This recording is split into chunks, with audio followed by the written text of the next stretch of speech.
Hi, I'm Scott Willison, owner of the Confluence Fly Shop in Bellingham, Washington, and I am getting ready for a trip to Belize to fish for bonefish.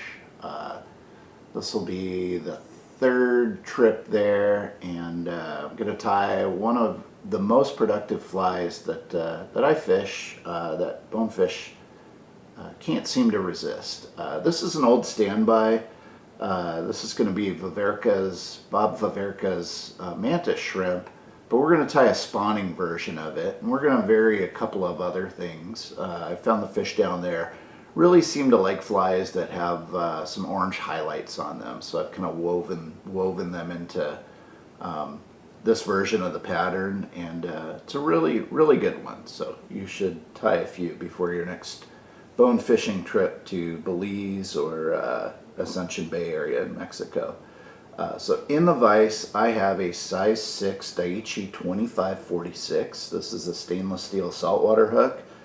And we're just going to start some 140 Denier tan ultra thread on there. We're going to tie in some eyes. In this case, I'm using a medium silver bead chain. We'll just figure 8 wrap those in.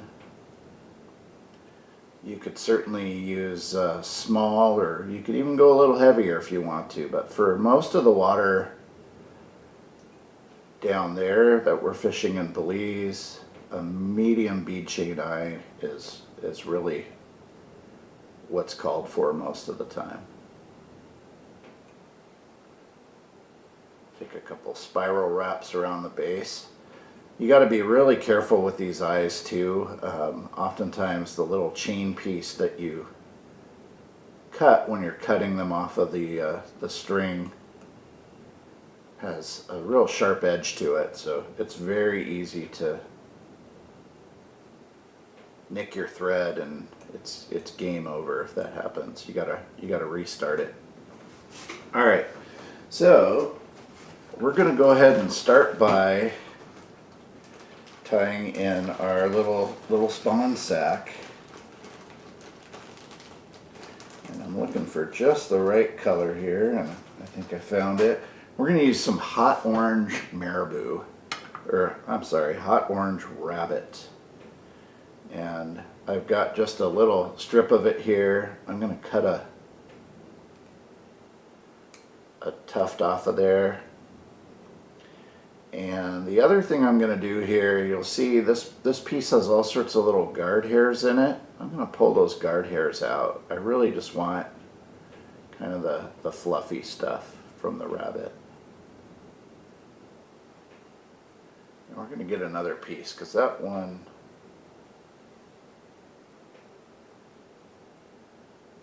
looks like it got chopped flush with scissors. So there we go. We got a little better piece to work with here.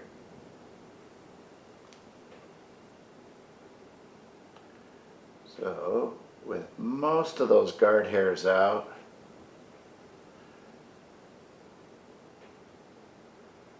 we're gonna change things up, and I really want this to stand out and be visible, so we're gonna tie that in on the underside of the hook.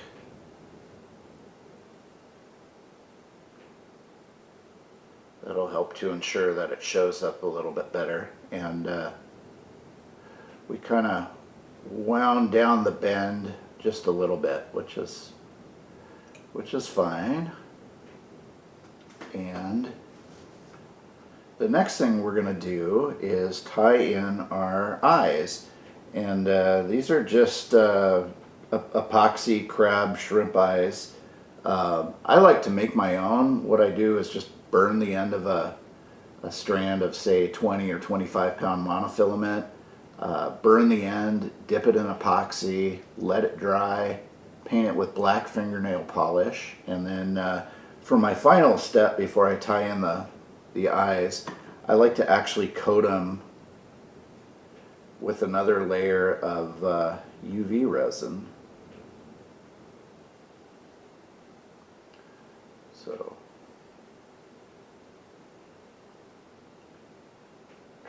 this on camera. There's one eye coated.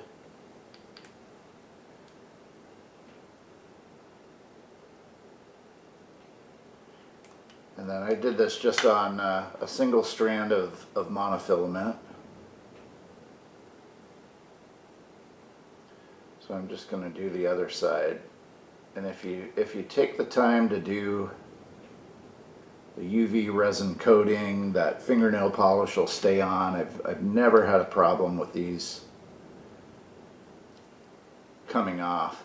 I think the eyes are a real trigger point on a shrimp pattern, so I like to have them. And I want to make them last. Okay, so I'm going to go ahead and cut that apart, and then I'm going to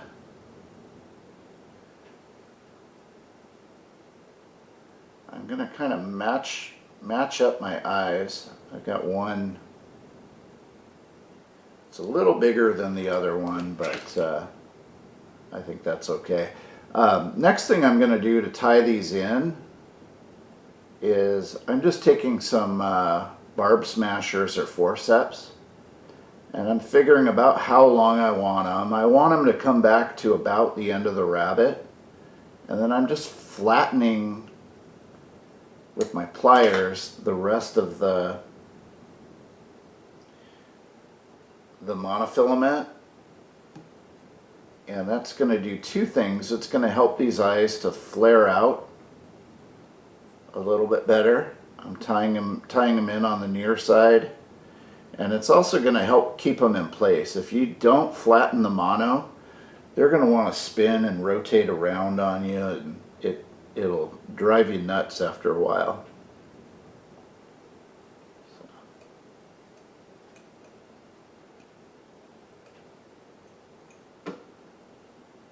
Just going to kind of check them, make sure they're lined up.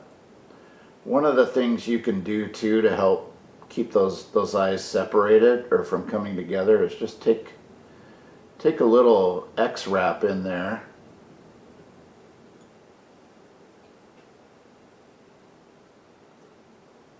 To kind of force them apart.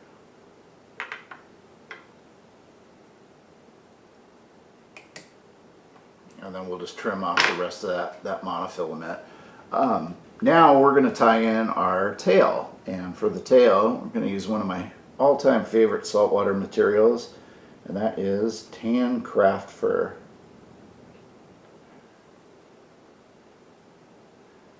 I tend to go through this stuff like it's going out of style when I'm tying bonefish flies. And then to tie in that tail, it's really important, we're going to first pull out some of that underfur. Even though this is a synthetic, it does have underfur to it. But rather than scrap that like I usually do, I'm gonna just take it and set it aside, because we're gonna use that underfur later. And then I'm gonna take this tail and I'm gonna pull the fine tips out. And I'm just going to kind of hand stack that to even it up. I want a little bit of taper, but I don't want it super long and wispy like it tends to be when you cut it off of the patch.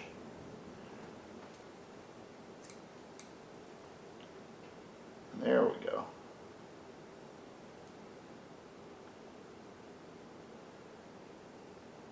And then we're going to tie that tail in. It's going to be about twice the length of the hook shank. 1.5 to 2 times the shank length.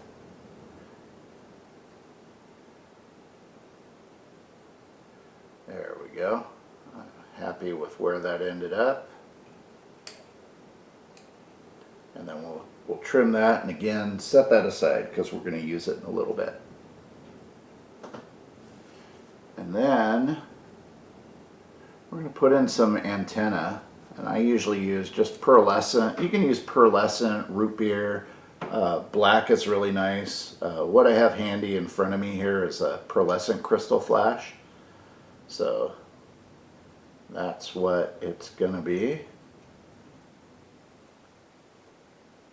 And we'll just do one to either side, tie it in, fold it over to the opposite side.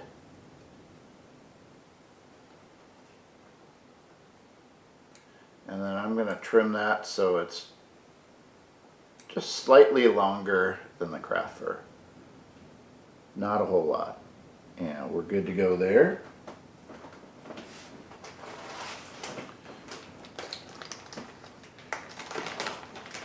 Get some of my next materials handy. Alright, so the next thing we are going to do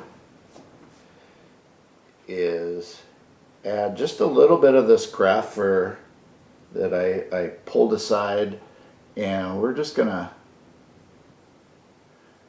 twist that up and make a little bit of a dubbing ball.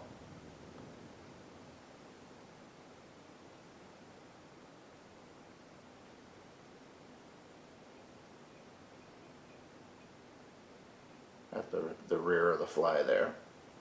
And then we're going to add our first set of legs. So this pattern normally calls for just a tan or pumpkin leg.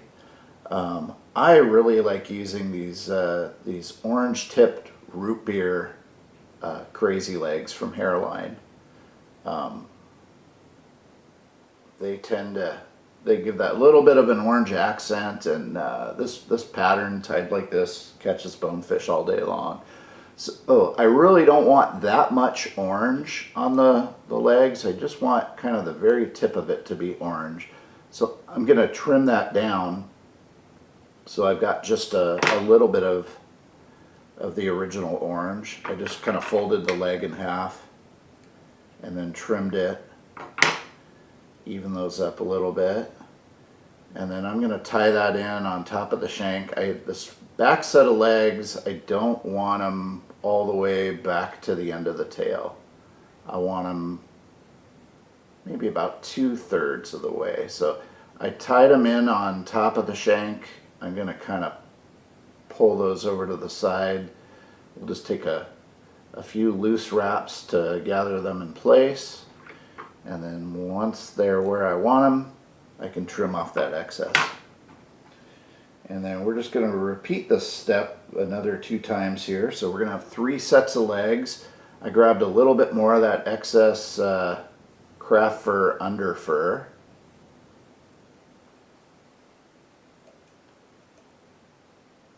And we're just going to kind of tightly dub this. And I like to wrap back over those legs just a little bit.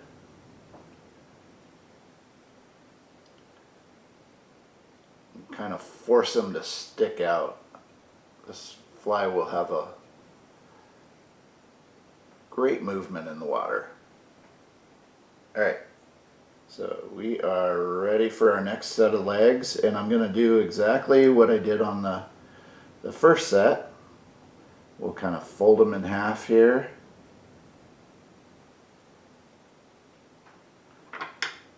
And then trim them so we've got just a little bit of orange at the tip. And then when I tie these in, I want them to be just a touch shorter than the last set of legs.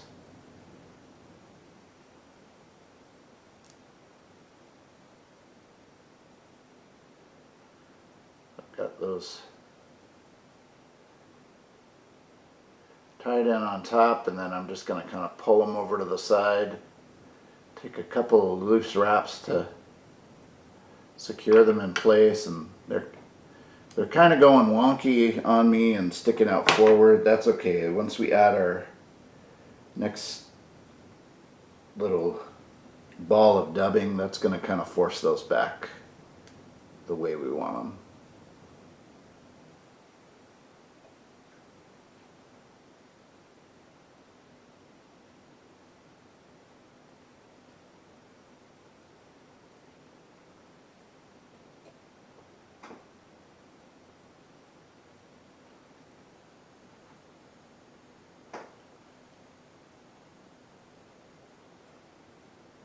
So we'll get just a little bit more on there.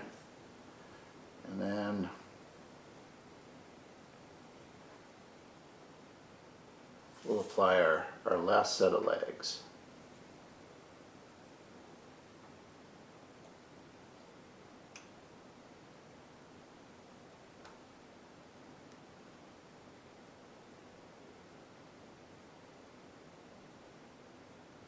And then again, just folding them in half so that the orange is about even on both sides, and then cut it so that you've got just a little bit of that orange showing. And then we're going to tie these in even a little shorter than the last legs. So the legs are getting progressively shorter as you move up toward the head of the fly.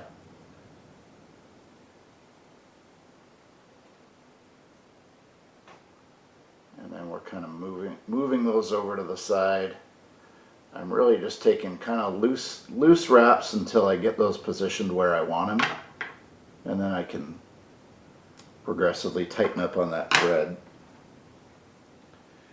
And then we're going to take some more of that lovely craft fur underfur.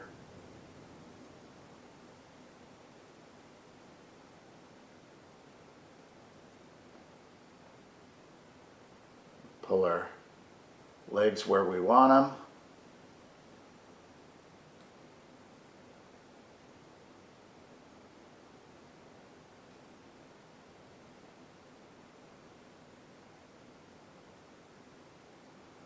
I think we're in pretty good shape. And then the last little bit of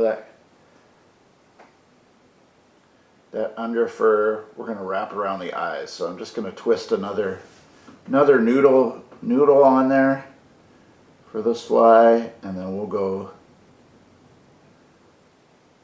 around the eyes a couple of times in both directions. And I seem to have run out of craft fur, so fortunately I've got this whole piece here that's all the good stuff's been cut off of it, but I never know when I'm going to need more of this for dubbing, so I keep those scraps lying around. They come in handy sometimes.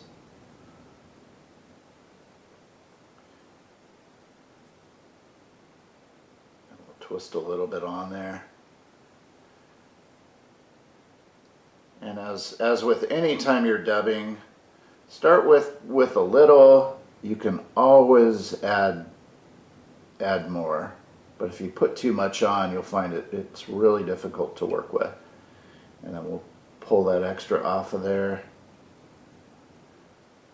Take a couple of wraps in the front, and then we are ready to form a neat little head and tie the fly off.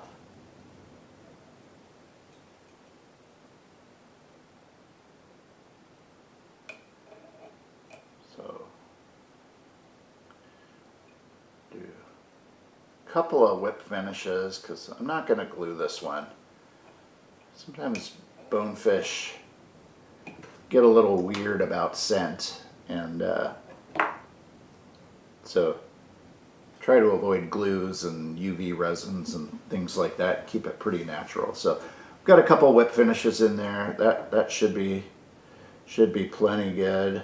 We'll kind of pull those eyes out a little bit. And I'll give you a little bit better view of the profile of this fly here. Nice buggy shrimp pattern. This is a spawning Veverka mantis shrimp. So definitely tie up a few before your next bonefish trip and hang on for a wild ride. Anyhow, there you have it. Thanks for watching, and please be sure to like and subscribe to our YouTube channel for more videos. You can find the materials for this and many other flies at the Confluence Fly Shop in Bellingham, Washington. We will see you in the shop or on the water. Thanks for watching.